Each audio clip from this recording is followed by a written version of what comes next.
Hi guys, welcome back to another video. So I got asked by a subscriber to make a video regarding what to do with your salary. A very simple task, but I find it can be quite confusing or overwhelming for most salary earners who are new to earning or have been earning for some time. What I would like to do in this video is offer up some consideration or a general guide to help you in starting to think about your money strategically, help you start to think about how you could structure your savings and investments should you be interested in wanting to build those up. This will be a two-part video. Disclaimer, now, before proceeding, very importantly, I want to make it clear that I am not a financial advisor, neither am I authorized to give financial advice. This video is simply a guide, as I mentioned earlier, a guide to get you going around your salary. So please watch on to find out more. And if you enjoyed, please like and share so that it can help others out there too. I also wanted to note that the main focus on my channel is on young adults. So those salary earners that are in their mid 20s to mid 30s specifically. So the advice I give will be geared towards them mostly. However, these tips can still be applied in different scenarios. So let's jump right in. Google shows that professionals in their late 20s to 30s, i.e., those with 5 to 9 years work experience, earn on average 25 to 30,000 Rand on a monthly basis in South Africa. For this video, I'm going to work with a gross salary of 25,000 Rand as I feel this is more relatable. But remember, these tips can be utilized no matter your earnings.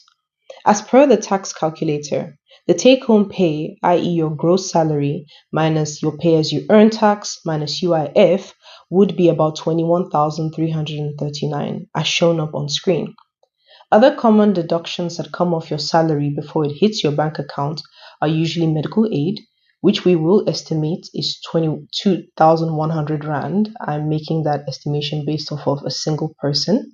And your pension fund contributions as well also come off your salary. Usually, employers deduct a certain percentage of your gross income to invest on your behalf into an established fund of their choosing. This is in line with South African regulations as seen here. Your contribution percentage usually starts at 5% of your salary and goes up to 25% of your salary. For this video, I will use a 5% contribution. 5% of your gross income of 25,000 is 1,250 Rand.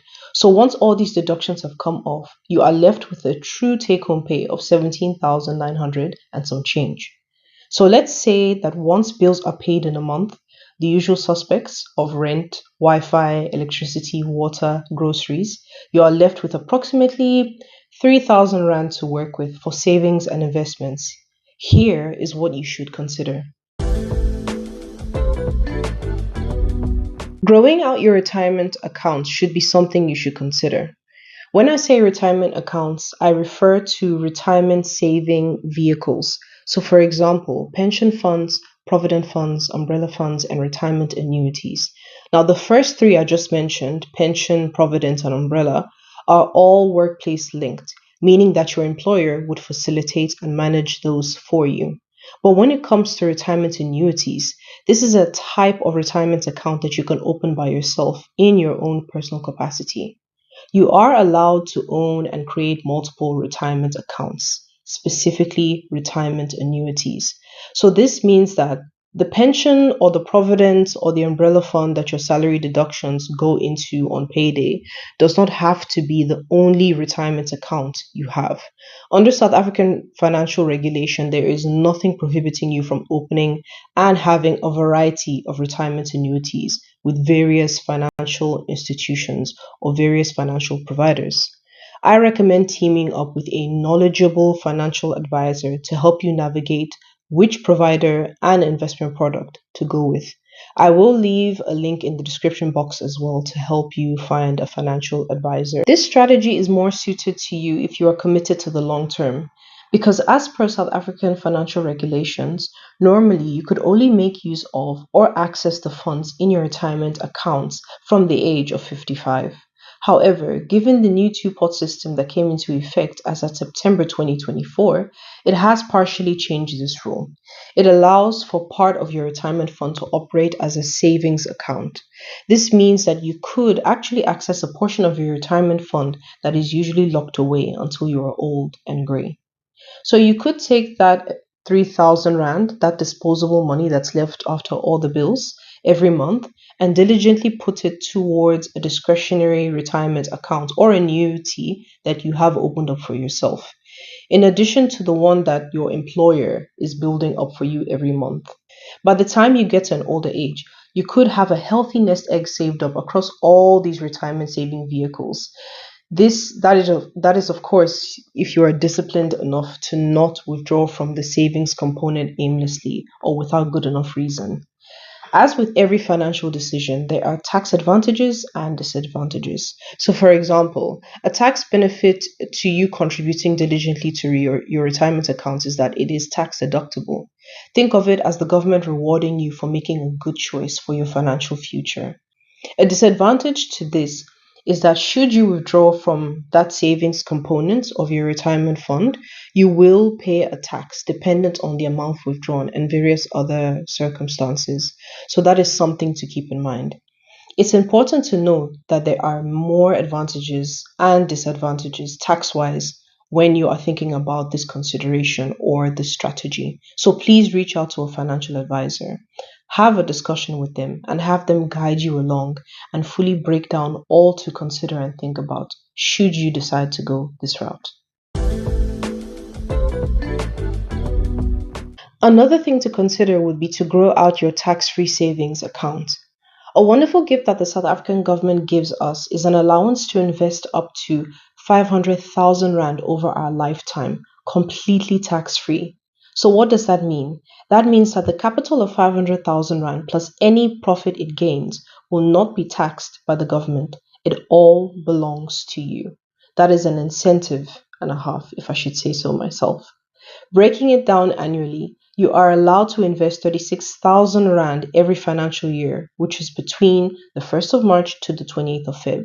It is important you stick to this annual limit of 36,000 Rand because should you exceed it, you will be taxed heavily as a penalty.